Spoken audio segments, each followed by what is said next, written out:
bienvenue sur Lolo Baby Show, la chaîne YouTube sur la grossesse. Enfin, sur la grossesse, mais les mauvais points de la grossesse. On n'est pas du tout dans le côté glamour comme vous pouvez voir sur Instagram. Non, là, ici, on va parler de tout ce qui fait flipper, de tout ce qui vous fait changer, de toute la vérité en fait. On n'est pas du tout là pour parler de ouh, je suis super bonne, quand je suis enceinte, je mange et je ne grossis pas, je n'ai pas de cellulite et en plus de ça, je n'ai pas d'hémorroïdes.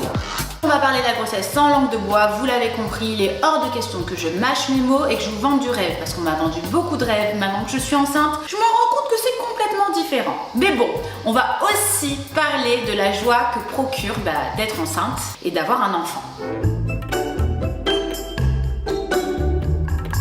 Bon, commençons par le commencement. Je vais pas vous apprendre à faire un enfant, c'est pas du tout le cas.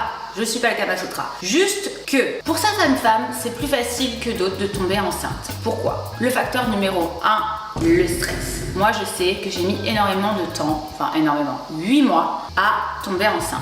Pourquoi, vous allez me dire? La position n'était pas bonne? Est-ce que c'est mon conjoint qui mangeait peut-être trop de frites? Ou est-ce que c'est tout simplement moi qui bloquais? La femme, inconsciemment, va bloquer sur une idée. Il faut que je tombe enceinte, il faut que je tombe enceinte, il faut que je tombe enceinte. Et au final, vous allez chaque mois être déçu quand vous allez voir débarquer vos ragnagnas. Or, ce qu'il faut faire, je pense, c'est un lâcher-prise. Chose que j'ai réussi à faire au fur et à mesure. Il faut absolument laisser votre cerveau de côté quand vous faites crac-crac, mais pas que. Tout au long de votre envie d'avoir un enfant, on oublie. En fait, oubliez que vous vouliez avoir un enfant, tout simplement.